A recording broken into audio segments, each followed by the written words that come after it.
The cabin of the old suburban bus was warm, with soft Jansen music playing.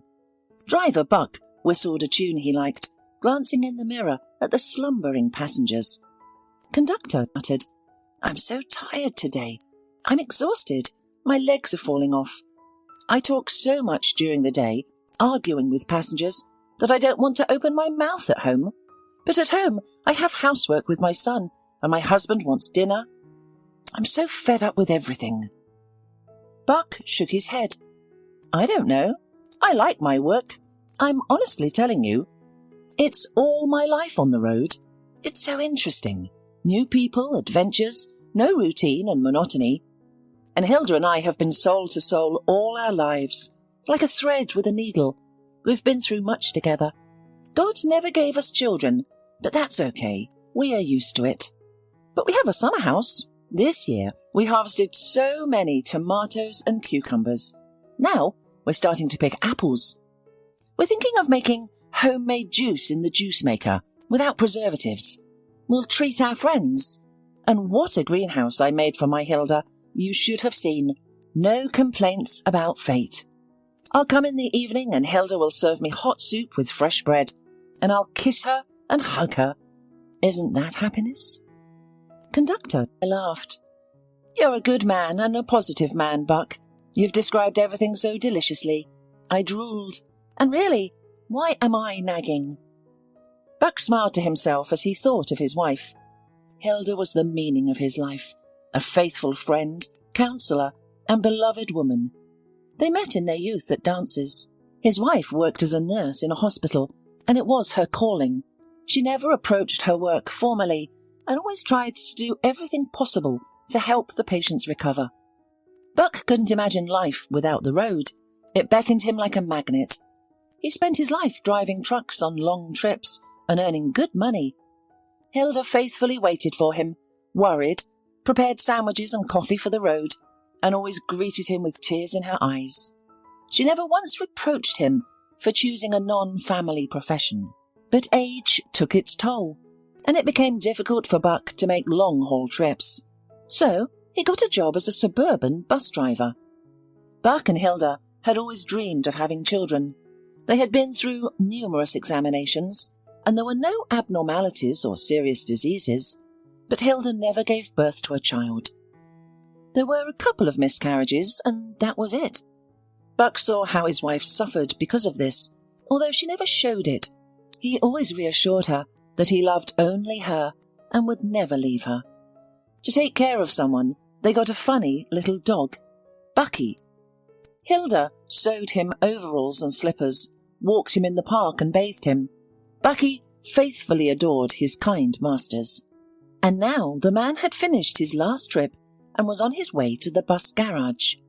Outside, the weather had turned bad, with pouring rain and gusts of wind that swayed the tree branches, making it difficult to see anything. Suddenly, as he was leaving the village, he noticed two figures illuminated by the headlights. It was late in the evening, and there was no bus stop. But nevertheless, Buck pressed the brake. Two individuals, seeing the bus stopped, approached it quickly.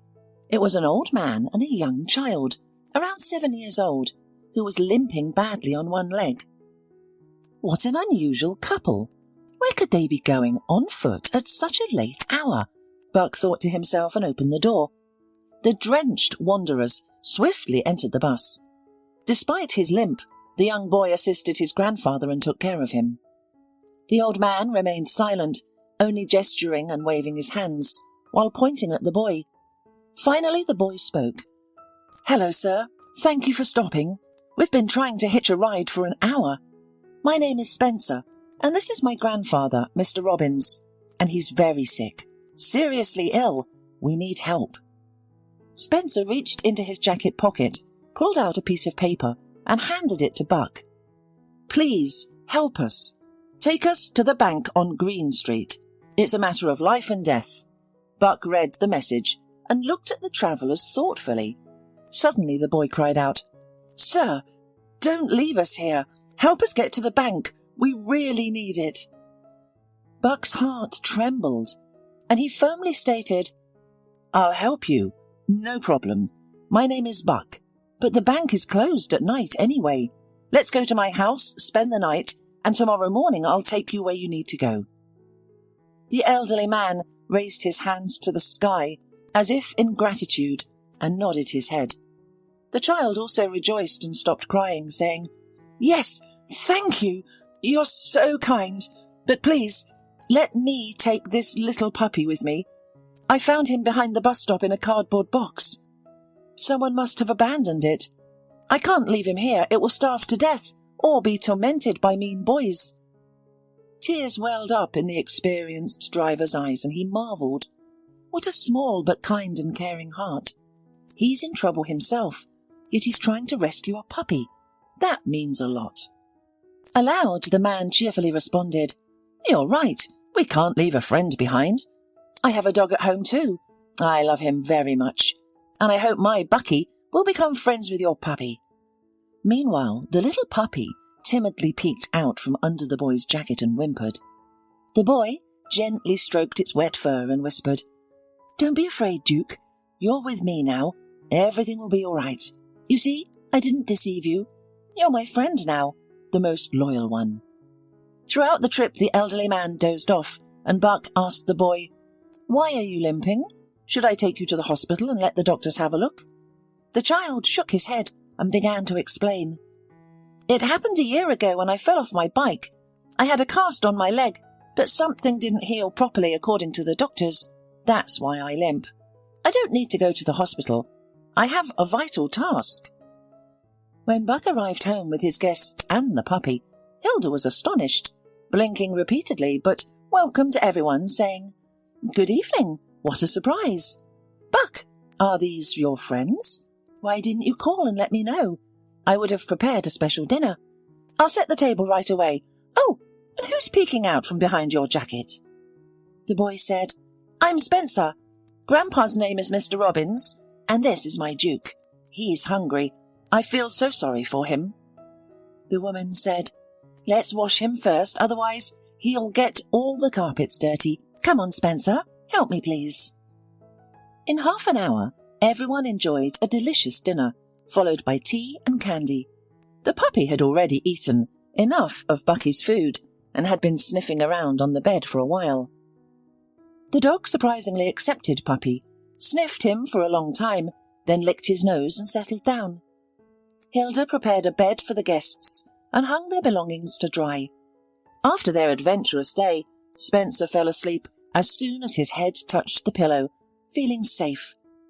The next morning, Buck had the day off and decided to accompany their new friends to the bank to ensure that Spencer would be heard and not turned away. The bank was located in the town centre, and although it wasn't well known, it had its fair share of clients. At first, they encountered problems with the guard at the entrance. The little kid pleaded, "Let me go directly to the banker. I have a personal matter for him. It's very important." The guard responded angrily, "What kind of circus are you trying to create here? Wait in line like everyone else." Buck decided to intervene. "Excuse us, but this is a complicated case. You see, the elderly man is mute and can't speak, but the boy will explain everything. Please, let us go to her without waiting in line. It's a matter of life and death." The guard waved his hand and took them straight to the head manager, Mr. Rotundi. Once everyone was seated in the office, a stern man with a bald head and glasses asked unhappily, "So, what brings you here? And be quick, I don't have much time." Spencer took out a folder with documents from his backpack and handed it to the manager, saying, "Here, these are all the documents my grandmother gave me. Please give me her money. She kept it here. Grandma's in the hospital and she needs an emergency operation."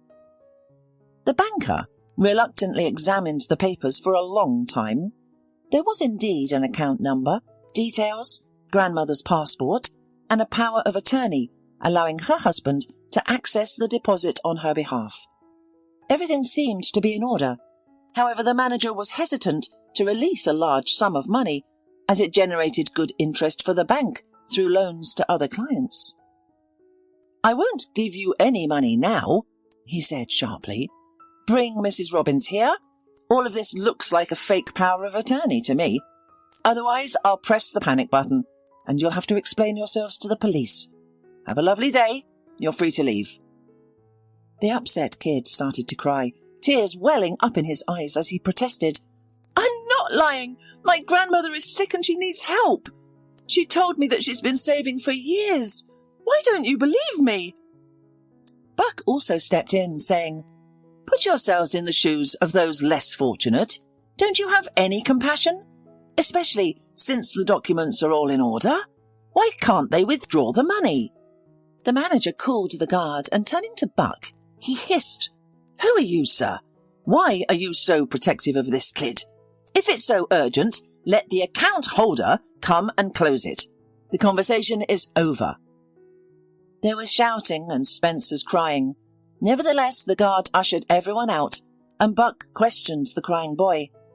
"Spencer, why didn't you tell us about your grandmother earlier? Let's go to her.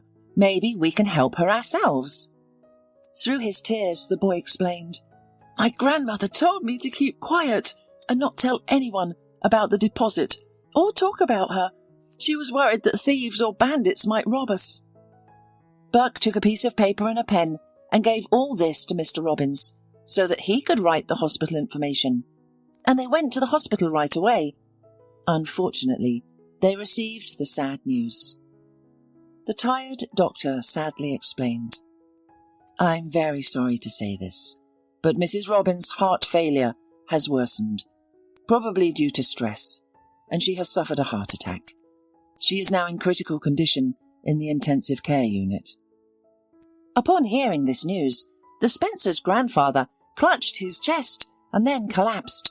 The nurses quickly placed him on a stretcher, and the doctor ordered, "Take him to the examination room immediately. There appears to be another patient with a heart condition. Give me the man's papers. I think we need to admit him to our department." Spencer cried out and whispered, "Grandpa, hold on. Why are you leaving me alone? Where am I supposed to go now? I don't want to go to Mum. She will beat me again." Hilda, who had arrived at the hospital too, embraced the boy, pulling him close and stroking his head, trying to calm him down. "Don't cry, Spencer. No one is going to leave you. You will come with us and stay for a while. Grandpa needs to get better too. You can see how weak he is. We will visit him and try to help your grandmother." Buck took the doctor aside and asked, "Tell me honestly, how much money is needed for the operation and treatment? We don't have much at the moment, but I really want to help the poor boy and save his grandmother." The doctor didn't try to sugarcoat the situation and replied, "I don't know how her body will respond, but the situation is very difficult, especially considering her age. She's already over 80, but we can't delay it any longer. I'm not even sure how she will tolerate such a difficult surgery, but it's worth a try. Excuse me, I'll be right back. Her husband is also in poor health. We need to help him." Buck and Hilda, being simple people with limited means, started calling their acquaintances and loyal friends for help. Through their collective efforts, they managed to raise the necessary funds for the operation. They were overjoyed, especially Spencer, who held on to the hope that his grandparents would recover soon. However, the miracle did not happen. Buck and Hilda were only half a day too late. When they rushed to the hospital to inform the doctor that they had the money and could schedule the operation, it was already too late. Mrs. Robbins had passed away. This news was a devastating blow to everyone, especially Spencer. He sobbed uncontrollably, burying his face in Hilda's shoulder, and shouted, "It's all that bad sir's fault. If he had given grandmother's money in time, she'd still be alive. I hate him. I hate him." But the troubles didn't end there. 3 days later, Mr. Robbins also passed away, joining his wife in heaven. Spencer was filled with sorrow and became withdrawn. Hilda did her best to comfort him and then gently asked, "Spencer, where are your parents? We need to inform them about the deaths of your grandparents. They will want to say their goodbyes and arrange their burial. Where do you live?" However, at the mention of his parents, the boy became restless and replied, "We live in the village. My mum drinks a lot and then she fights. My grandparents often got into trouble because of her. She pulls me by my ear and calls me a lazy bastard, and my dad is in jail. I don't want to go home. Don't send me back. I'll run away anyway. Mummy is mean and she doesn't like anyone. She hated Grandma and Grandpa. She took away their pensions and beat them. Spencer covered his face with his hands and sobbed inconsolably, saying, Nobody needs me in Duke. Only Grandma and Grandpa loved me, and Mummy doesn't need me. Hilda felt immense pity for this poor little boy who had lost the two most important people in his life. She held him tightly and whispered, Don't say that, Spencer. We need you and little Duke. We don't have children of our own, but we will love you and won't give you to anyone. Look, Duke likes to live here too. He and Bucky are friends now. They even sleep on the same bed. Spencer looked at Hilda with tears in his big blue eyes and asked, Are you really not going to leave me? I promise to behave and not be spoiled. I even know how to fry potatoes and wash the floor. Hilda was astonished by the amount of sorrow that this little boy had experienced and replied, Spencer, children shouldn't wash the floor. They should play, learn and enjoy life. That's what childhood is for. Don't worry, Buck and I are here. Everything will be fine. You'll see. Hilda and Buck consulted each other and decided to find out everything to be themselves. What if the child is in shock after the death of his beloved grandparents? Maybe he is just resentful towards his mother, and perhaps it's not as bad as it seems. It was difficult to believe that a mother could be so terrible that her child would hate her and not want to live with her. Unbelievable. Buck sensibly thought that if the family was dysfunctional, then the local police officer must be a frequent visitor at their house. The man decided to speak with him first and immediately went to meet him at the local police station. Paul listened attentively to Buck and sighed heavily. I'm so sorry about Mr. and Mrs. Robbins. They were such decent people. Mrs. Robbins was a local teacher, retired long ago. She taught me and even my children math. Mr. Robbins was a locksmith with golden hands. But their daughter is something. Since childhood, she's been nothing but trouble. First, fights with other kids. Then, running away from home. And then, starting from the age of 15, getting into all sorts of mischief. She ran away to the city and came back with a boyfriend and pregnant. His name was Tony. Her parents arranged a wedding for them and they could live in peace. But Megan was never satisfied. She had a craving for trouble. She started drinking and taking something, neglected Spencer, and was seen with strange men. Tony became terribly jealous of her, so he started drinking too. And then, once being drunk, he beat her suitor to death. They put him in jail, and he'll be there for a long time. And after that, Megan completely lost control. Mrs. Robbins often complained to me, hiding the beatings under her sweaters. I scared Megan more than once. I visited them often, warning her that Spencer would be taken away and placed in an orphanage. But she didn't care. She just kept saying, "Let them take him away. Tony's brat. I don't need him for anything. I didn't even want him." Buck shook his head. He was shocked by the hell that Spencer had been enduring all these years. Meanwhile, the policeman said, "Well, let's go and visit the grieving daughter. We need to inform her about her parents' death. Maybe her conscience will finally awaken, and she'll start acting more responsibly." They went to the once well-maintained but now neglected house. The windows were covered in dirt, and the yard was overgrown with weeds. The policeman knocked on the window for a long time before he heard a hoarse voice say, "Who's there?" Paul sternly shouted, "Open up, Megan, it's the policeman. Hurry up. Did you drink again last night with your friends? Where is your son? Don't you care at all?" A fat, dishevelled and grumpy woman appeared on the doorstep. She reeked of sweat and alcohol. Buck recoiled, feeling almost sick. Megan looked at them with a cloudy, not quite sober glaze, and reluctantly replied, "What do you want?" "Well, we had a few drinks last night. It was my friend's birthday. What's wrong with that? And Spencer and his grandfather have gone somewhere." Paul responded sharply, "Megan, shame on you. While you're drinking, your parents died in the hospital, and your son is an orphan with a mother who's still alive." The woman hiccuped and angrily retorted, "Huh? But I haven't any money to bury them. Let the state take care of it. And I'll take Spencer, of course. I'll get an allowance for him. I won't be receiving my parents' pension anymore, so I need something to live on."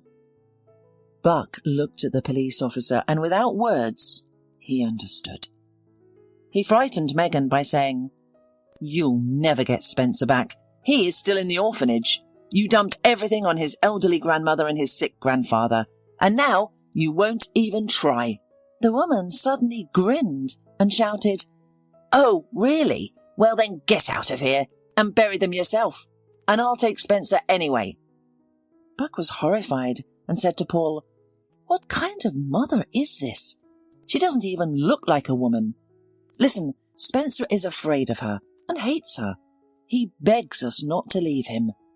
We may not be rich, but we're decent people. We love the boy as if he were our own. How could we adopt him? Can you imagine what will happen to him if Megan takes him? What will Spencer grow up to be? A criminal, an alcoholic? We will bury Mrs. and Mr. Robbins ourselves, with all due respect, since their own daughter doesn't care about them." The policeman sighed heavily and replied, "You're right about everything. We can't return the boy to this troubled mother. I'll try to help you. I'll gather testimonies from all the villagers. Meanwhile, you should collect the necessary adoption documents and work towards revoking Megan's maternal rights. She doesn't need Spencer for anything other than the child allowance. I'll do what I can to assist with the funeral. They should be buried in their native village, where they lived their whole lives. I'll organise a funeral service in the church, and we'll hold a wake in the canteen to honour them. Thank you, Buck, for caring so much about them and about Spencer. I'm surprised you're not even related to them. It's a rare thing these days." Buck hesitated and replied quietly, "We're all human beings. We all walk under God. Hilda and I were not blessed with children of our own, and it appears that Spencer was left to us as a son or a grandson. I believe there are no chance meetings." The policeman took care of everything, and the elderly couple were laid to rest properly. Half the village attended the wake. As everyone began to leave the cemetery, Megan appeared. She sobbed and wrung her hands, but the villagers looked at her with disapproval. Spencer saw his mother and immediately hid behind Hilda's back. But Megan saw her son and stumbled towards him, spreading her arms and shouting in a slurred voice, "Spencer, my son! So you're not in an orphanage. Come to your mummy. I missed you so much." "I don't want to. You're bad. You don't love me. I'll live with Hilda. She is kind and won't abandon me." Megan became furious upon hearing her son's words. Like a madwoman, she threw herself at Spencer, saying, "Hey, you little brat! I'm not going to repeat twice. Go home!" Then Megan turned to Hilda and hissed, "And who are you? Why are you playing Mother Teresa? What do you want with my son? You're counting on his allowance, aren't you? Give me Spencer, or I'll pull your hair out." She stepped to grab Hilda's hair, but Buck and the villagers quickly intervened, pulling Megan away. The district officer escorted her away from the cemetery, saying, "Go away and don't embarrass yourself. You're completely drunk. Aren't you ashamed? You can't afford the funeral, but you have money for drink." The drunken woman spewed curses. Decency, love and care had long been erased from her intoxicated mind. She always felt that her parents hindered her from living life the way she wanted. She also didn't want a son. He was a nuisance to her, demanding attention and affection. But now, when she realized that he could be taken away, she suddenly felt resentful. Who gave them the right? But nevertheless, Buck and Hilda managed to get custody of Spencer. They collected all the necessary documents with the help of the district police officer. The villagers also supported them by saying that Megan was an unfit mother and a drunkard who couldn't be trusted with a child. As a result, Megan was deprived of her parental rights in the trial. Hilda and Buck adopted Spencer, and started raising him as their own son, even though they were already in old age and the boy resembled a grandson to them. The money that Hilda and Buck collected for Mrs. Robin's operation they decided to use for Spencer. They wanted to have him examined and get his leg treated. The boy longed to be like everyone else, to jump and run carefree, ride a bicycle and play soccer with his friends. The doctor reassured them, but also warned that the treatment would be long and stretch over several months. But Spencer was willing to endure it all, just to become healthy again. Hilda and Buck supported him, not letting him lose hope, even when his leg was very painful after the operation. Faithful Duke was always by his side, sensing how difficult it was for his young master. The dog faithfully licked his hands and curled up on his knees, resting his head on his belly and barking playfully. Spencer adored his dog, hugging him tightly and teaching him commands. Duke was his most loyal and devoted friend. And the boy was also pleased in his new family. He finally learned what it was like to live in a family where there was no scolding, scandals, drunkenness, or bullying. No one offended anyone. He idolized Hilda. She cooked deliciously, did a lot with him, and took care of him. They had conversations, read fairy tales, and children's encyclopedias together. The boy dressed and groomed well, just like ordinary kids. After 3 months, his leg healed with the help of physical therapy and massages, and Spencer began to walk normally. Buck enrolled him in the swimming pool, where the kid had a lot of fun. He loved being in the water, swimming and diving for hours. He hardly remembered his mother, Megan, as he was so content and calm in his new family, as if he was born there. He often visited his grandparents' grave with Buck. Duke, the skinny little puppy, had grown into a large, beautiful dog with brown hair, but he still liked to climb onto his master's lap, even though he didn't fit there anymore. It was touching when Spencer stroked and scratched him behind the ear, whispering, "Duke, my little friend, I love you so much." Buck and Hilda even seemed to have grown younger themselves, because now there was someone to live for. Hilda was radiant when she spent time with Spencer, when he named her mother and sought her advice. The boy turned out to be very clever, excelling in his studies, and on weekends they all spent time together at the summer house. Spencer grew accustomed to work from an early age and eagerly helped in the vegetable garden.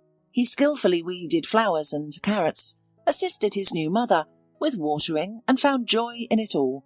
The boy especially enjoyed grilling kebabs and baking potatoes in the yard with his foster father. It brought him great delight. Spencer always took on an important role turning the meat. The dogs also had a lot of fun there. They ran freely, digging the ground, lying amusingly in the sand, and raced to fetch sticks with their teeth. Life continued as usual. However, Megan never settled down. She kept drinking and held a grudge against her son, considering him a traitor. She fiercely hated the family that took him away.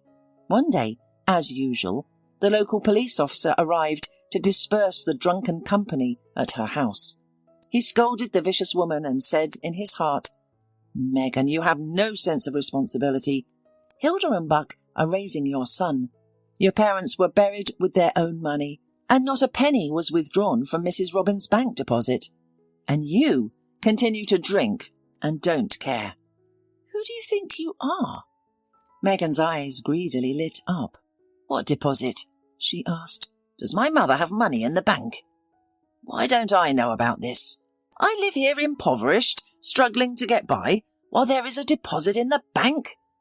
The policeman waved his hand and said, "Get a job, you're a healthy woman. Then you'll have money. Smarten up. I won't tell you anything more." Paul restored order, calmed the neighbours, and left, while Megan pondered intensely. She began rummaging through her late mother's belongings and documents, searching for any clue to find out where her mother kept the money. The woman was determined to get the deposit at any cost. Suddenly it occurred to her that her deceased father must have taken the documents when he left, and now all the papers were in Buck's house. A plan matured in the mind of the foolish mother. She cleaned herself up and went to town. She bought a cheap toy car and began watching the house. During the trial, she heard exactly where her son now lived. Megan hid on a bench in the public garden and started waiting. Finally, she saw the car pull up. Buck dropped Spencer off and drove away. The boy went into the entrance, and Megan rushed after him and traced which apartment the boy had entered. She listened, and it was quiet, indicating that Spencer was alone. Megan saw this as an opportunity, and she rang the doorbell firmly. The naive boy didn't even look through the peephole and immediately opened the door. He was frightened and recoiled upon seeing his own mother. He asked, "Mum, why did you come here?" Inside, Megan felt anger surging through her, realizing that her son was clearly not happy to see her. However, she restrained herself and forced a luscious smile, saying, "Well, hello, Sonny. I missed you so much. Are you alone at home?" Spencer honestly answered, "Yes, alone. Hilda went for a walk with the dogs and will be back soon. And Buck went to the gas station. Why did you come here?" Megan didn't listen further. She shook the boy and sharply asked, "Tell me now, where are the grandfather's documents?" The boy, very frightened, blurted out, "Daddy's room. And why do you need them? Grandpa's dead. What are you up to? Go away. Why did you come here?" Without paying attention to his words, Megan locked him in the bathroom and propped the door open with a chair. Then she rushed to the bedroom, searching for the documents she needed, and quickly found them in the closet, in a prominent place. Megan grinned and ran away, not paying attention to the crying Spencer. The boy kept pounding his fists on the door and shouting, "Open up! Mum! Open the door, I'm scared! What are you doing there? Why did you come here?" Megan only shouted back as she ran away, "Nothing! Sit down and think about how you betrayed your mother. I'm doing what I need to." In 20 minutes, Hilda came back from her walk with the dogs. They were tearing off their leashes and barking frantically, sensing the presence of a stranger. The woman didn't understand what had happened. The door was open, but she heard Spencer crying, "Mummy, is that you? Duke, Bucky, open the door, I'm in the bathroom." Hilda rushed to the bathroom and let her son out. He immediately threw himself on her neck and began to sob. She comforted him and asked, "Sonny, don't cry. You were scared, my little one, but everything is over now. What happened? Who came? Were we robbed?" Spencer told her everything, sobbing. "You won't scold me for opening the door, right? I thought Mum missed me, so she found me. I was surprised, but she locked me up and searched for Grandpa's papers in your bedroom. She's mean. She doesn't like me. I'm afraid of her." Hilda immediately called Buck, who rushed home urgently.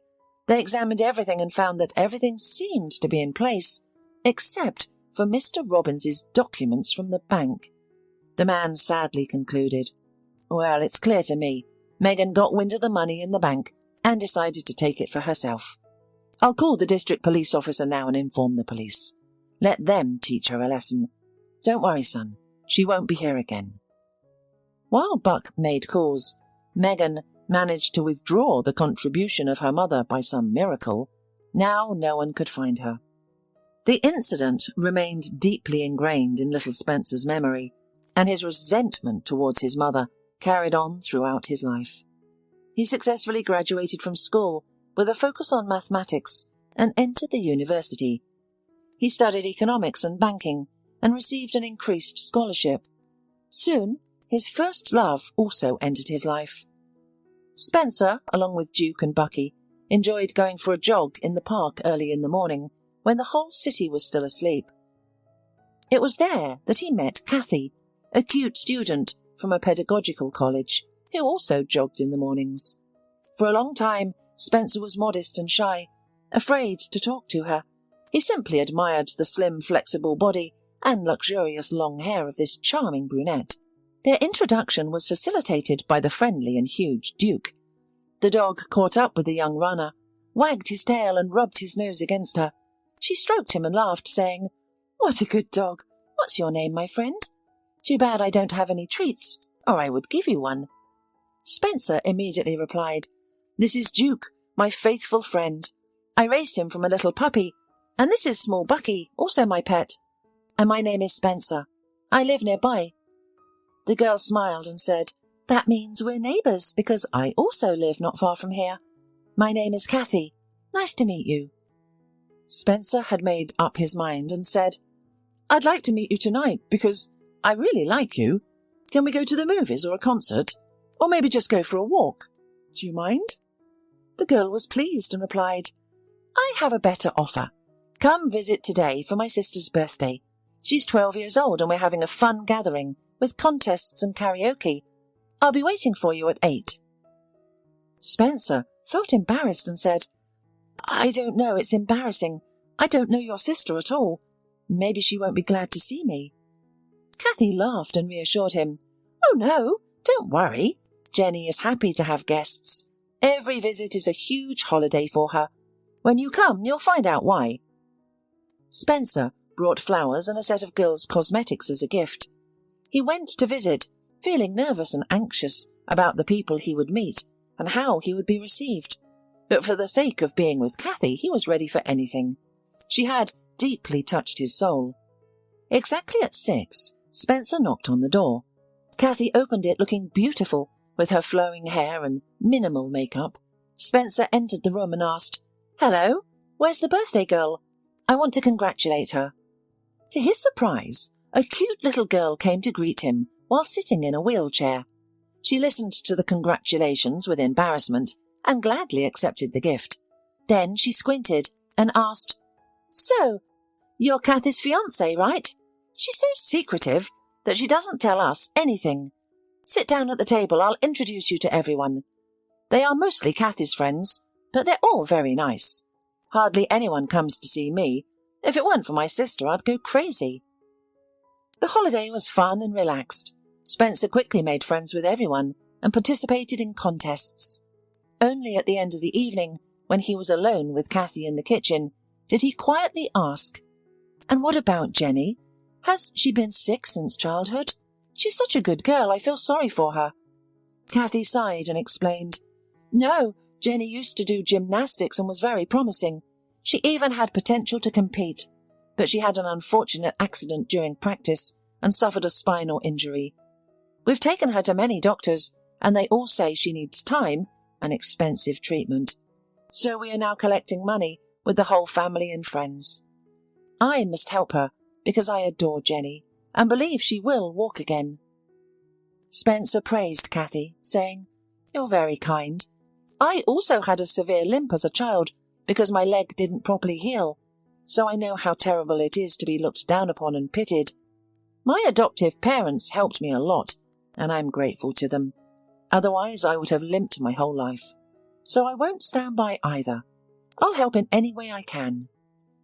From that day on, Kathy and Spencer began dating, and their tender and caring relationship lasted for years.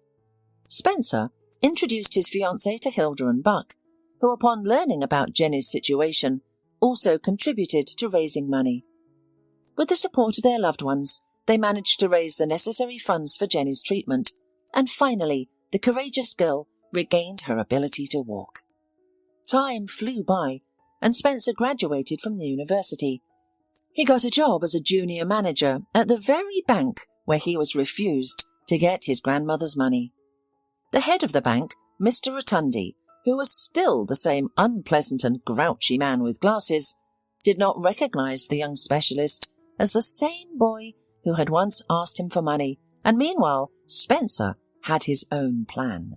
The young man dedicated himself to his work, excelling in his role and swiftly climbing the career ladder, and at the same time he collected evidence of the head's misconduct, uncovering his dark schemes and manipulations. Spencer meticulously made copies of the evidence and compiled them in a black folder. A year later, Spencer resolutely took the folder to the prosecutor's office. The whole chain of manipulations was unravelled, and many dishonest people were deprived of their positions. As a result of his bravery and integrity, Spencer was appointed manager because at that time he was the most successful worker in the bank. Mr. Rotundi was furious and shouted in Spencer's face, "Where did you come from? Why did I hire you in the first place? Are you the most honest here? Or do you not need money?" Spencer looked intently at the manager and replied, "You don't recognize me, right? Many years ago I came to your bank with a mute grandfather begging you to give me my grandmother's deposit. There was a scandal then, don't you remember? You refused me, threw me out, even though I had all the necessary documents. But you violated the instructions and treated me like a worthless kitten. My grandmother died all because of you, and my grandfather died soon after." The manager turned pale and sat down in his chair, remembering the incident. He began to apologize, saying, "So that's it. You grew up and decided to take revenge on me, did you? I didn't want to release the money from circulation. I repent. It was a substantial amount, but I never thought someone would die because of it. I'm sorry. Can I make it up to you? I'll give you the money. Just take back your statement." Spencer laughed and said, "You know what?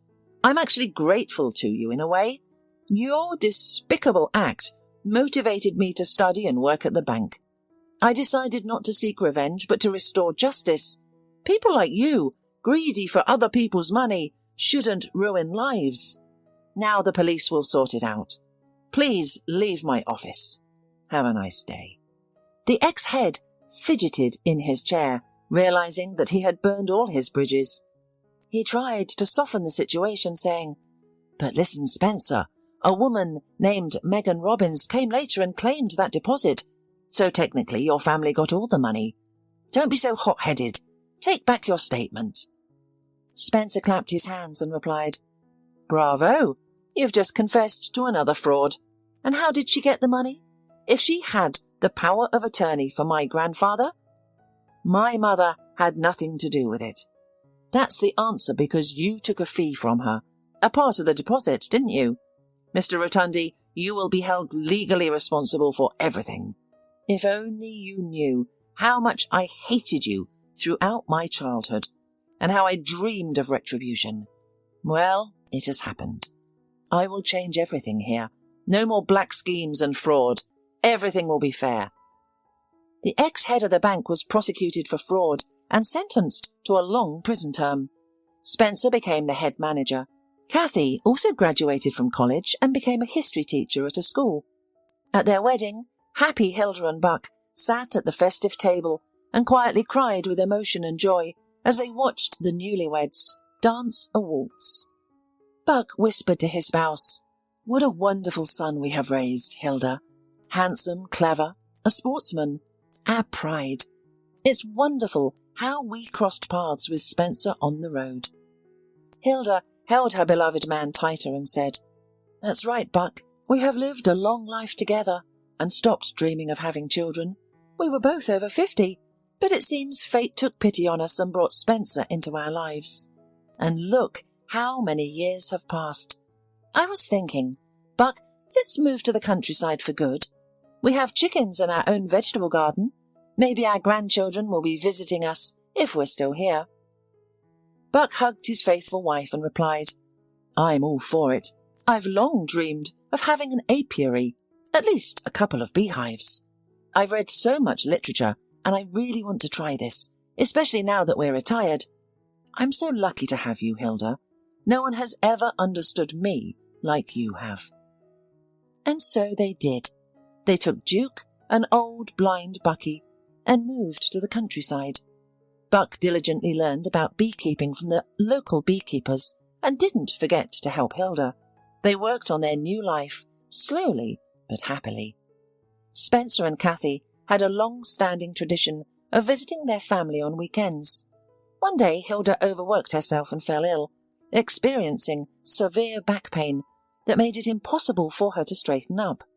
Concerned, Spencer took her to the hospital, where Hilary, an old acquaintance of Hilda, worked in the emergency room. As Hilary attended to Hilda, she shared the latest gossip. "The doctor will examine you now, including X-rays and a CT scan if necessary. However, it's most likely just aggravated rheumatism. Your son is worrying about nothing." Despite the pain, Hilda smiled and replied, "I know, it's not the first time, but Spencer is a caring son. He rushes me to the hospital and buys me medications and vitamins before I even have a chance to complain. Hilary remarked, "You're lucky, Hilda. By the way, I completely forgot to tell you that in our department, in the 5th ward, Spencer's bio mother lies with a fracture. It's scary. Just horrible. She looks like a homeless woman. It's a good thing you adopted the boy, or he could have ended up like her." Spencer overheard the conversation but kept it to himself. However, when Hilda was taken for an X-ray, he couldn't resist and peeked into that very 5th ward. He was horrified to see an elderly woman with deep wrinkles and dishevelled grey hair. Her gaze was angry and unpleasant. She stared at him intently and muttered, not recognising her own son, "What are you looking at?" Spencer shuddered and replied, "I'm sorry, I must have mistaken the ward." He left, closed his eyes, and memories of childhood beatings and slaps flooded his mind. He could only hear the phrase, "Tony's brat," echoing in his ears. He also remembered his beloved grandparent, whom his mother terribly treated. The woman in the 5th ward only evoked disgust and repulsion in his soul. When they brought Hilda back from the X-ray room, Spencer immediately rushed to her and anxiously asked, "How are you, Mum? What did the X-ray show? What did the doctor say?" Hilda reassured him, saying, "Don't worry, sweetheart, it's just rheumatism. I must have strained myself and caught a cold. The doctor prescribed ointments and injections and let me go home." Spencer sat down next to her, kissed the hands that once comforted him in childhood, and tenderly said, "Thank God, I was so worried about you. You are the closest and most beloved person to me, along with Dad. Let's go home now and no gardening for today." Hilda cried, feeling a sense of relief in her soul. Even her back seemed to hurt less. She whispered to him, "Thank you, my dear, for finding and choosing us, for making us so happy. We love you too. I promise I won't do any weeding today." Spencer helped his mother get comfortable in the car, placing a pillow under her aching back. Then he returned to the hospital for a moment. He handed Hilary some money and whispered, "This is for the patient from the 5th ward." The woman questioned, "Your mother? You should have given it to her yourself." Spencer furrowed his brow and replied, "My mother is in the car. This is for a woman in the 5th ward." He turned around and left without looking back.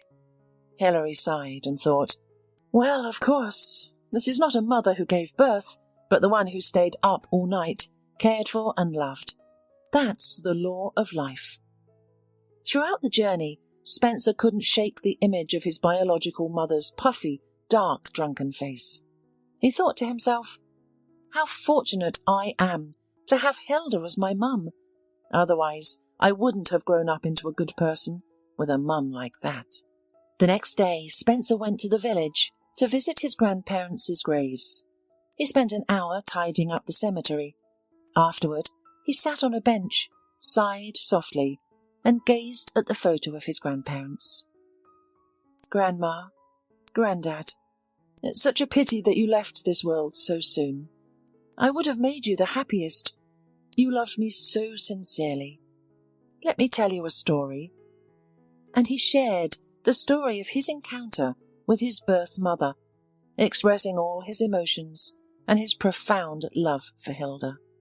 Suddenly, the world seemed bright again, and even the sun peeked out from behind the clouds. Grandma listened, happy for her grandson.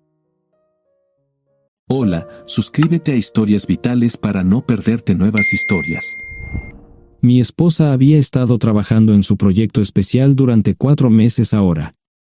No era su proyecto personal, pero ella era la persona principal y responsable de su éxito.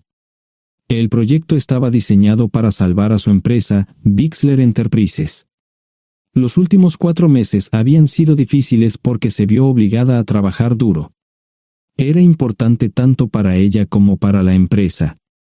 Había una buena posibilidad de que Bixler Enterprises quebrara si el proyecto no se completaba. Sarah tenía una licenciatura de Albrecht y un MBA de Wharton. Era la más inteligente de la familia.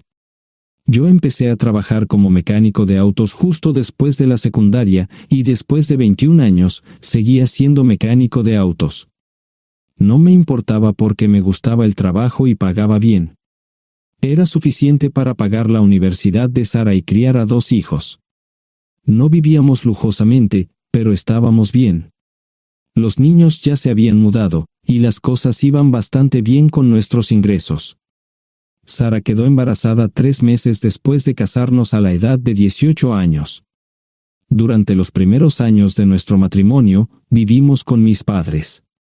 Ellos tenían una gran casa vacía ya que 4 de mis hermanos se habían mudado. Eso significaba que teníamos una niñera mientras Sara completaba sus primeros años de universidad. Debido a 2 embarazos, la carrera de 4 años le llevó 6 años completarla. Fue difícil, pero lo logró. Siempre tuve trabajo y nunca me faltó trabajo extra si lo necesitaba. Después de que Sara se graduó de Wharton, alquilamos nuestro propio lugar. Tuvo ofertas de trabajo de varias empresas grandes, pero todas requerían que nos mudáramos. A mí no me importaba, pero Sara quería quedarse cerca de casa. Por eso decidió trabajar en Bixler Enterprises. Pagaba bien, pero lo más importante, le daba responsabilidad y la oportunidad de avanzar. Sara era una empleada trabajadora y dedicada. La presentación es el jueves en el Hotel Thyssen en Filadelfia.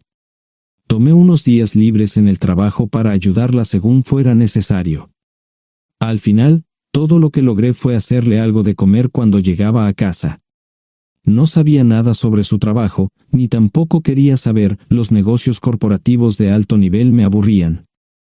Empresarios de Europa, Asia y América del Sur venían aquí, la empresa pagaba sus boletos de avión y proporcionaba habitaciones en el Hotel Thyssen mientras estaban aquí. Era caro como el infierno, y por algunas cosas que Sara había dicho, la empresa estaba sobreestimando sus finanzas. Su presentación era importante para ella, para la empresa y para más de 200 empleados. Hasta el martes por la noche, todo iba bien.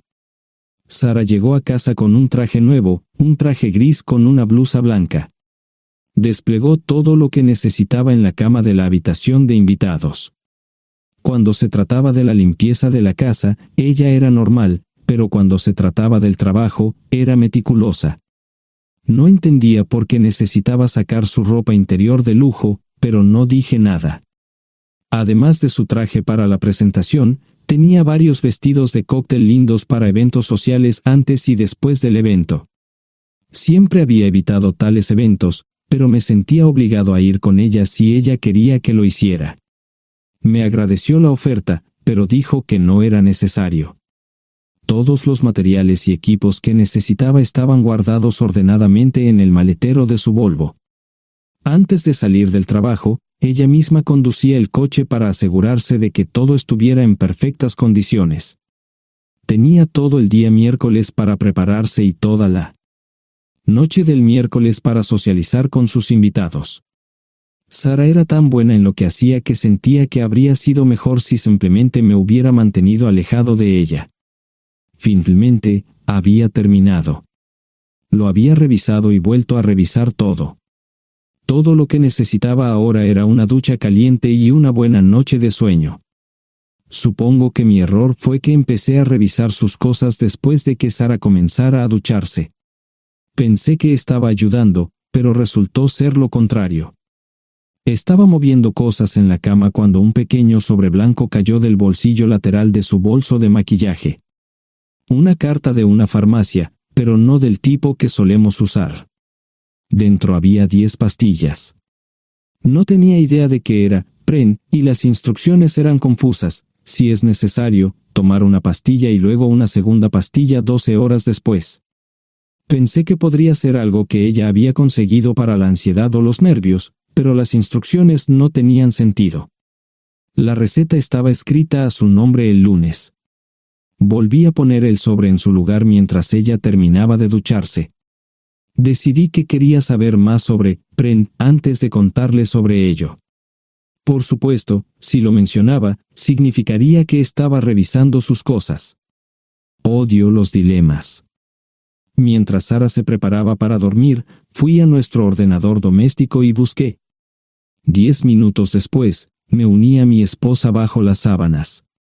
Pasé toda la noche despierto, preguntándome por qué mi esposa había recogido una receta para la píldora del día después, especialmente después de que me hicieran una vasectomía hace 10 años. A la mañana siguiente, me levanté temprano, pero no estaba descansado. Di un largo paseo, esperando que despejara mi mente. Me dirigí hacia casa con reticencia, temiendo lo que podría hacer o decir cuando llegara allí. Mi hijo Joe se unió a la Marina después de la escuela secundaria y estaba en su primer año en San Diego. Nuestra hija Gloria se casó con su amor de la infancia el año pasado y acababa de mudarse a Dallas. Eso dejaba solo a Sara y a mí. Echaba de menos a los niños, pero esperaba envejecer con mi esposa. Ella era la única mujer que me había interesado, y ahora todo estaba. Si Sara estaba teniendo una aventura, lo ocultaba bien. Por supuesto, nunca la vigilé. Nunca miré sus correos electrónicos o llamadas telefónicas. No tenía razones para hacerlo. No tenía forma de saber qué estaba haciendo en el trabajo o después del trabajo. Confiaba en ella completamente. Ion, ¿dónde demonios has estado? ¿Quieres huevos o algo? No, solo café. No me sentía con muchas ganas de hablar. ¿Qué pasa, cariño? Solo son 3 días. Puedes venir si quieres, pero te aburrirás como una ostra. No, realmente no quiero ir, pero odio dejarte sola. Me preocupo cuando no estás aquí. Es muy dulce, querido, pero estará bien. No voy a salir del hotel en todo este tiempo. Pasaré la mayor parte del día asegurándome de que la sala de conferencias esté lista, y esta noche tendré una agradable charla con nuestros posibles clientes. Mañana, probablemente ni siquiera tendré la oportunidad de ir al baño. Llegaré a casa lo más temprano posible el viernes, te prometo un gran fin de semana si sabes a lo que me refiero. Todo eso suena bien, pero no puedes culparme por preocuparme. Soy un mecánico de autos, y tengo una esposa hermosa y exitosa. A veces tengo la sensación de que estás menos interesada en mejorar nuestra situación familiar que en avanzar en tu carrera. Detente, maldita sea, Ion. Siempre he respetado lo que haces para ganarte la vida y nunca he insinuado lo contrario. Criaste a 2 grandes niños y me pusiste a través de la universidad. Eres un gran esposo, un gran padre y un buen proveedor, y nunca olvides eso. Terminé mi café mientras ella recogía la mesa. ¿Quieres que te llame? No, no es una buena idea. Tendré el móvil apagado, y voy a apagar el teléfono de la habitación por la noche para poder dormir.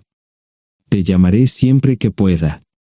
La ayudé a cargar el coche, era tan meticulosa con eso como con todo lo demás. Trabajando, le llevaría 3 horas llegar al Hotel Dicen. Me quedé en el porche y la vi marcharse. No me molesté en preguntarle por las pastillas. Pasé el resto de la mañana en el porche. No recuerdo haberme preocupado tanto como ahora. Me sentía pequeño e insignificante. Me sentía fuera de mi liga. Era un tipo de pueblo con un trabajo mediocre y una esposa exitosa. Era una combinación equivocada. Debería haberlo notado antes. Me sentía estúpido. El mejor traje que tenía era una chaqueta azul y un par de pantalones. Al menos tenía algunas corbatas, aunque tenían 10 años de antigüedad. Acababa de terminar de vestirme cuando sonó el teléfono fijo. Oye, cariño, solo quería avisarte de que llegué bien. ¿Tuviste un buen viaje? Supongo que el tráfico no estaba demasiado denso. Estuvo bien. Te llamaré esta noche. Ahora tengo que irme. Estoy en la habitación 714, Sara. Puedo estar en casa de mis padres o en la de mis hermanos esta noche si quieres llamarme a mi móvil. De acuerdo. Suena el teléfono móvil. Te quiero, tengo que irme. Me tomé mi tiempo para llegar a Filadelfia. No fui directo al Dicen, Primero me detuve y compré un filete con queso. Prometía hacer una larga noche. No estaba seguro de qué iba a hacer. Estacioné en el garaje del hotel y simplemente esperé. Tarde o temprano, tenía que entrar en el hotel. Simplemente no podía decidir cuándo hacerlo. El sonido de mi teléfono celular me ayudó a tomar mi decisión. Ion, solo quería avisarte de que todo se ha arreglado. Ahora voy a bajar para encontrarme con algunas personas y cenar. No olvidaste nada, ¿verdad? No, todo está bien. Tengo todo en mi habitación para mañana. ¿Necesitas algo? No, Ion, relájate. Voy a apagar mi teléfono. Te llamaré mañana por la mañana. ¿De acuerdo? Ríe, diviértete. No es divertido, Ion, es trabajo. No parecía estar demasiado fuera de lugar. El vestíbulo, el restaurante y las salas de conferencias estaban llenos de gente, así que pude pasar desapercibido. Había un folleto pequeño y bonito que mostraba el diseño de todas las habitaciones del hotel. Me paseé por las diferentes habitaciones y me detuve en las paredes, mirando alrededor entre la multitud. No tenía ni idea de qué haría si Sara me veía. Lo averiguaría si y cuando eso sucediera. Encontré un tablero de eventos que enumeraba todas las habitaciones que estaban siendo utilizadas por los diversos grupos. Bixler Enterprises no tenía habitaciones disponibles para el miércoles por la noche. Esto me pareció interesante. Sara había dicho que no iba a salir del hotel, pero ahora no estaba tan seguro de eso. Había 3 comedores, familiar, informal y de alta cocina. A Sara no le gustaba mucho cenar con niños, así que fui primero al comedor informal. Solo me llevó 5 minutos asegurarme de que no estaba allí. Tuve mejor suerte en el salón gourmet, era una acogedora mesita encajada en la esquina, el tipo de mesa que la gente reserva para tener un encuentro privado. Sara llevaba un vestido de cóctel negro con un escote pronunciado y perlas, se veía elegante y su acompañante parecía apreciarlo. Conocía a algunas personas con las que trabajaba Sara, y él no era una de ellas. Me resultaba familiar, pero no había forma de que pudiera recordarlo. Había muchas sillas libres, así que no tuve problemas para cruzar la sala. Había velas y pequeños candelabros de cristal en las mesas. Apagué la mía y le dije al camarero que me molestaba por el glaucoma. Pedí el plato de pollo de siempre y me acomodé. El camarero me sirvió el café por tercera vez. Disculpe, el tipo en la mesa de enfrente me parece muy familiar. ¿Sabes quién es? Sí, ese es Malcolm Eugene Foote.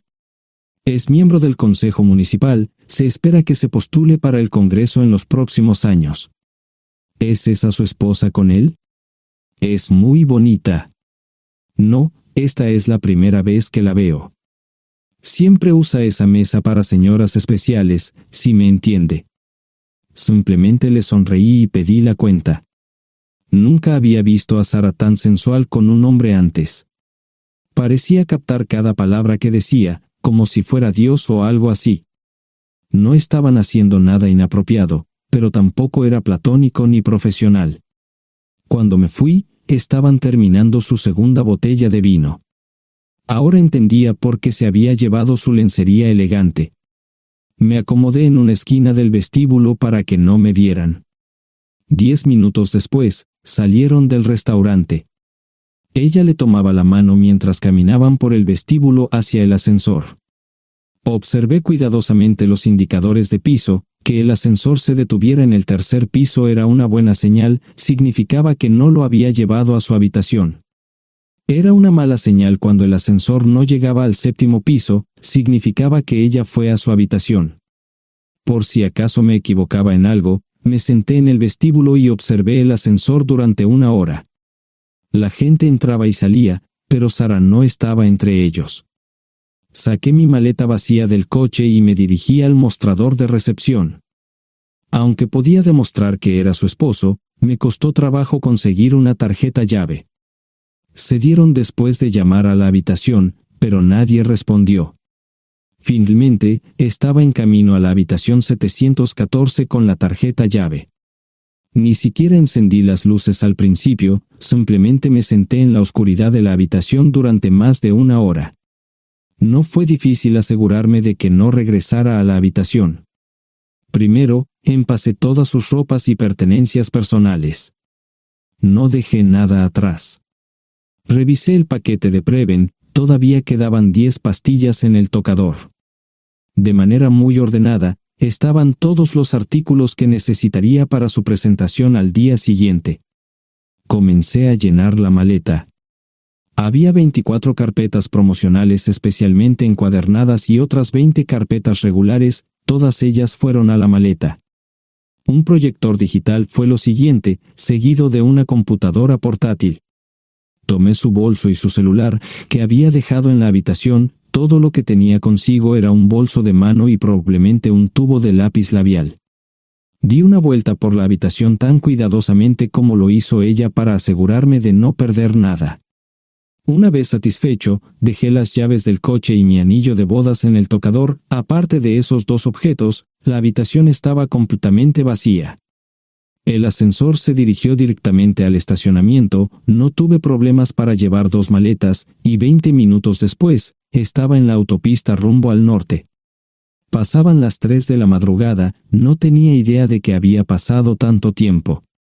1 hora o 2 después, sonó mi teléfono celular, la identificación de llamadas mostraba el número del Listen.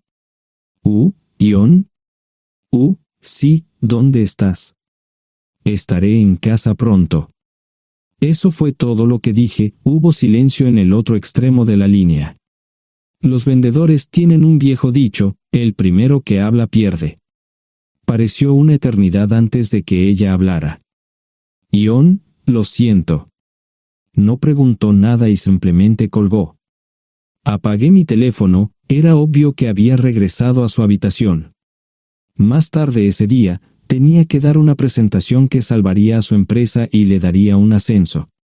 Metí las maletas en el desván del garaje. Sara nunca iba allí y nunca pensó en buscar algo allí. Por supuesto, en este punto, estoy bastante seguro de que no importaba. Primero, recogí todas mis ropas y pertenencias personales. La mayoría de los hombres tienen sus propias herramientas, generalmente es un requisito para el trabajo. Pasé por la tienda, cargué las mías en el Subaru y recogí mi último cheque de pago. Para entonces, los bancos ya estaban abiertos, no tuve que hacer ninguna manipulación financiera complicada. Simplemente retiré todo el dinero de mis cuentas. Almorcé en Hagerstown, Maryland. Tenía suficiente dinero para vivir durante unos años, pero sabía que estaría buscando trabajo muy pronto. Sara y yo éramos parecidos en eso de que a ambos nos encantaba trabajar. La voy a extrañar. Pasé un par de horas en las cuevas del Uray y alquilé una habitación cerca de Whitwell. No tenía idea de qué iba a hacer. Era sábado, y me encontré sentado en el acuario de Chattanooga, observando la naturaleza que nunca había visto antes. Pasé unas horas simplemente relajándome y decidí que era un buen lugar para estar. Compré un pase anual para el acuario y, para la hora de la cena, tenía un lugar donde quedarme. Era un remolque móvil en el parque, pero estaba amueblado y era económico. No necesitaba mucho. La primera cosa que haría el lunes por la mañana sería conseguir un trabajo. Un buen hombre de mantenimiento siempre puede conseguir un trabajo, especialmente si está dispuesto a trabajar duro. Podría permanecer discreto hasta que fuera el momento de renovar mi licencia de conducir o las etiquetas del coche. Me preocuparé por eso cuando llegue el momento. El domingo por la tarde, llamé a Gloria. Me sentí obligado a informarle sobre lo que estaba sucediendo, pero Sara ya se lo había contado. Fue bastante franca con Gloria sobre lo que había pasado. Dijo que había engañado, que la sorprendí, que me fui y que ella perdió su trabajo. Me sentí mal porque ella perdió su trabajo, pero ese era el precio que tenía que pagar. Le pedí a Gloria que le dijera a Josh lo que estaba sucediendo la próxima vez que hablara con él. También le dije que la llamaría aproximadamente una vez al mes para verificar cómo iban las cosas. No le dije dónde estaba. Para el mediodía del día siguiente, tenía un trabajo. En realidad, estaba a poca distancia del parque de remolques, con el Waffle House a mitad de camino. ¿Qué más podría querer un hombre? No sé cómo manejaron el papeleo, pero me estaban pagando $20 por hora sin hacer preguntas. Estaba feliz, y ellos también. Ni siquiera tendría que tocar el dinero que traje conmigo. Unos 2 meses después, Gloria me informó que Sara se había mudado de la casa y estaba viviendo con sus padres. Gloria no sabía nada más, pero estaba feliz de que estuviera estable y le estuviera yendo bien. Josh me llamó desde San Diego solo para informarme que iba a hacer un crucero. Era técnico en aviónica en un portaaviones, intentó explicar qué hacía exactamente, pero estaba más allá de mi comprensión. Nunca supe mucho sobre cosas técnicas. Ambos tuvieron cuidado de no decir nada malo sobre su madre, aprecié eso. Después de eso, todo siguió como siempre. Comencé a hablar con Gloria al menos semanalmente, Josh y yo comenzamos a enviar correos electrónicos regularmente. Gloria hablaba regularmente con Sara, pero decía muy poco sobre lo que estaba haciendo o dónde estaba. Nunca presenté la solicitud de divorcio, y parece que Sara tampoco lo hizo. Tengo una licencia de conducir de Tennessee y las etiquetas en el Subaru.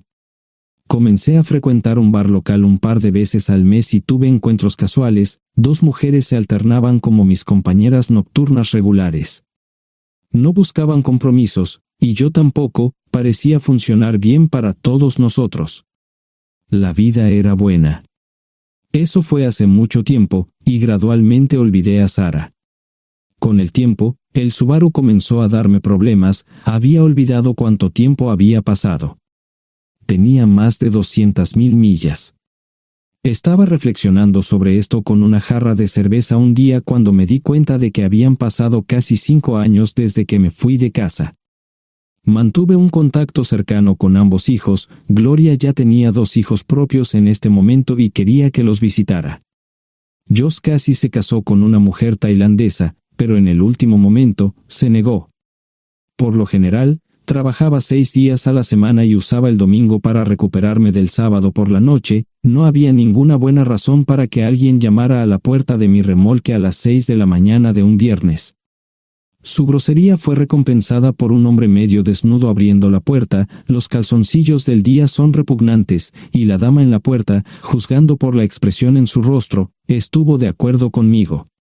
Ella apartó la mirada, pero su compañero no parecía impresionado.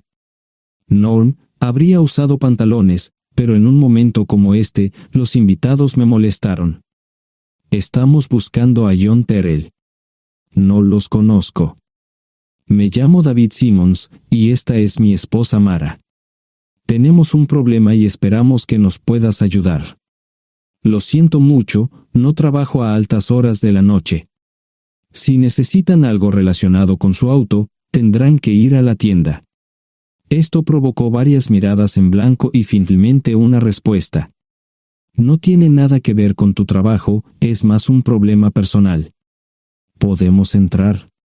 El interior del remolque lucía desordenado, rara vez tenía invitados, así que rara vez lo limpiaba. Incluso mis novias insistían en que fuéramos a su lugar. Hagan como en su casa, déjenme ponerme los pantalones enseguida. Al entrar en el dormitorio, dejé la puerta abierta solo para mostrarles lo hospitalario que soy. También me puse una camisa. ¿Les gustaría tomar café? Solo tomará unos 10 minutos. Aparté algunas cosas del sofá para que pudieran sentarse, no hubo respuesta a la pregunta del café. Tenemos una hija adoptiva de 4 años y otra de 2 que necesita un trasplante de médula ósea, y esperamos que nos puedas ayudar.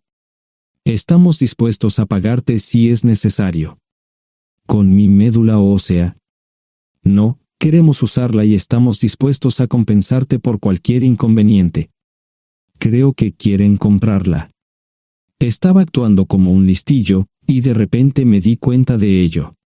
Estas personas eran serias, tenían un problema real y estaban buscando ayuda.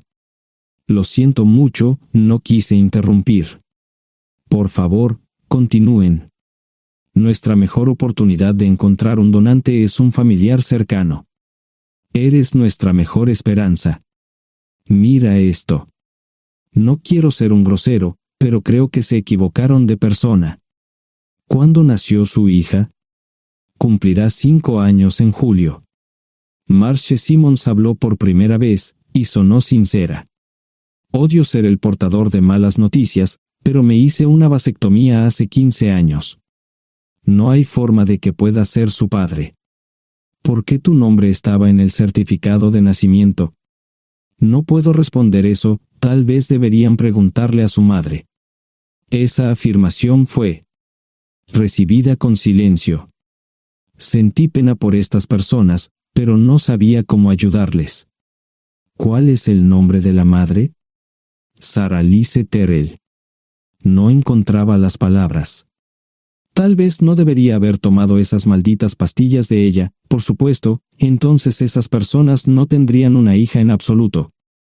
Todo lo que pensaba que había superado el dolor, y aquí está de nuevo, viejos recuerdos de mi esposa teniendo relaciones sexuales con ese maldito político de Filadelfia. Estaba empezando a olvidarlo todo, y ahora estaba de vuelta. Maldita sea. Ahora entiendo y pido disculpas por mi grosería e insensibilidad. Haré todo lo que esté en mi poder para ayudarles.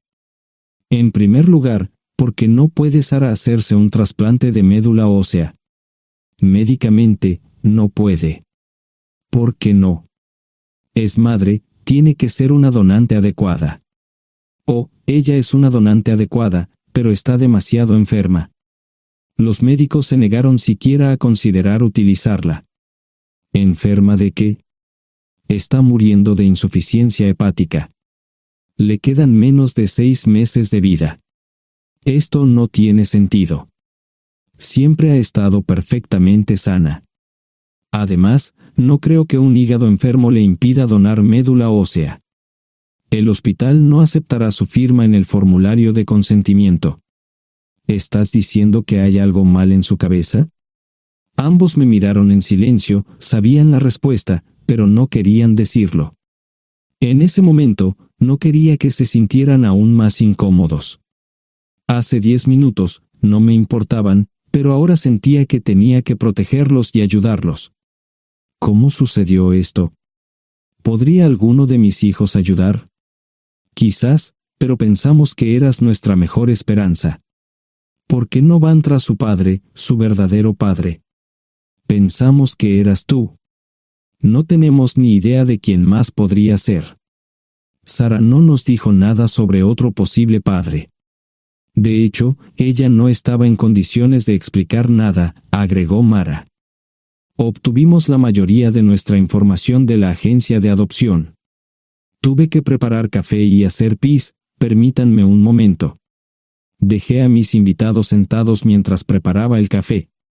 Solo tomó unos minutos. Mientras se preparaba, fui al baño, algo que necesitaba hacer urgentemente. Traté de ser discreto, ya había avergonzado lo suficiente a Mara. ¿Dónde viven? En Westchester, Pensilvania. Les haré una oferta. Si les digo quién es el verdadero padre de su hija, deben prometerme que lo perseguirán sin descanso hasta obtener lo que desean. ¿De qué estás hablando? El padre de su hija es un político prominente en Pensilvania. Por supuesto, negará todo y probablemente les proporcionará documentos legales para detener sus esfuerzos. Si acuerdan presionar lo suficiente para que él admita que la niña es suya, podrán avergonzarlo y obligarlo a hacerse un trasplante de médula ósea. Eso es lo que quieren, ¿verdad? Sí, claro, pero ¿cómo hacemos eso? No lo sé. Soy mecánico. Trabajo con metal para ganarme la vida. Creo que la mejor manera sería utilizar la televisión, la radio y los periódicos.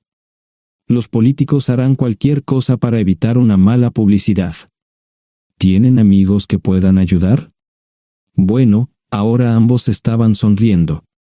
Debo haber dicho algo que les dio esperanza. Creo que podemos hacer esto. ¿Quién demonios es él? Malcolm Eugene Foote. Se postula para el Senado de los Estados Unidos.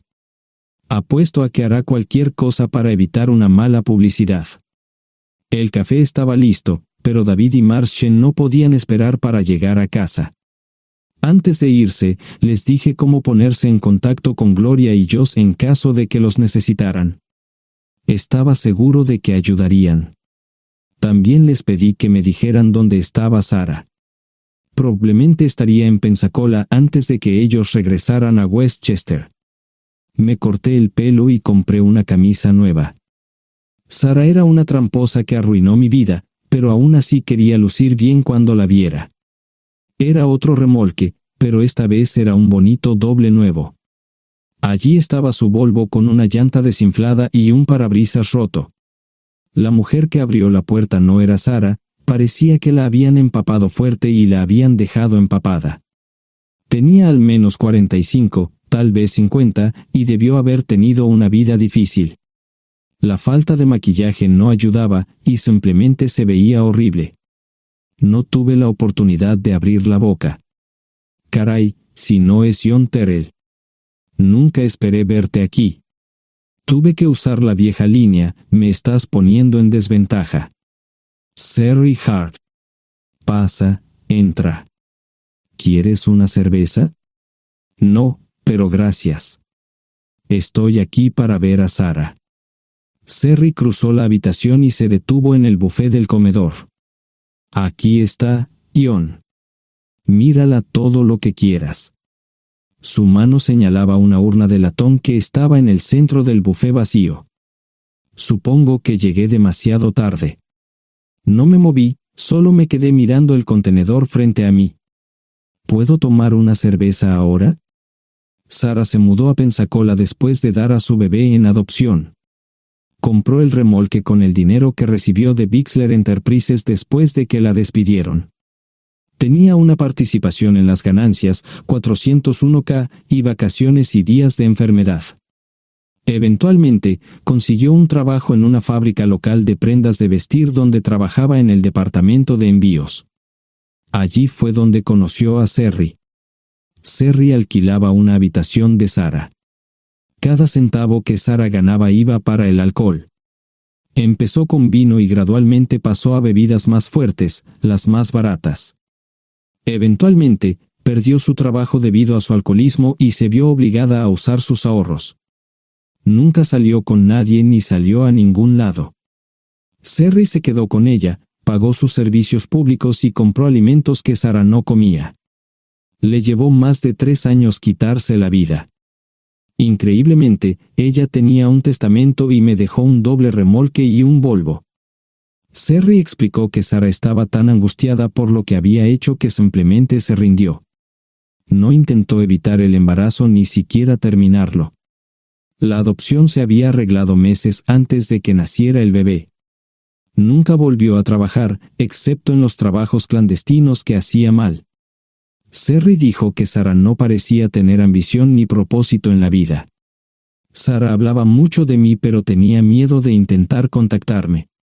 Gloria le dio mi número, pero nunca me llamó. Era como si su aventura de una noche la hubiera lastimado más a ella que a mí. Estuve allí durante 2 semanas y luego vendí el remolque de Sherry por $1 y obtuve $3,000 por el Volvo.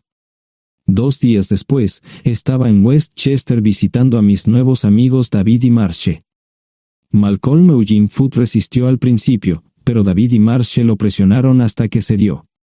Insistió en pruebas de ADN, que demostraron que era el padre. Para salvar la cara, más o menos lo obligaron a someterse a un trasplante de médula ósea, que fue exitoso. La carrera política y la vida familiar de Malcolm no dejaron una impresión favorable. Su caída en las encuestas fue tan rápida que el partido lo reemplazó por otro candidato unos meses antes de las elecciones. Su esposa solicitó el divorcio y fue muy pública al respecto. Sarah y yo estamos viajando ahora a Dallas para ver a Gloria y a mis nietos. No sé cuánto tiempo mantendré a Sarah conmigo, probablemente hasta que tenga a alguien.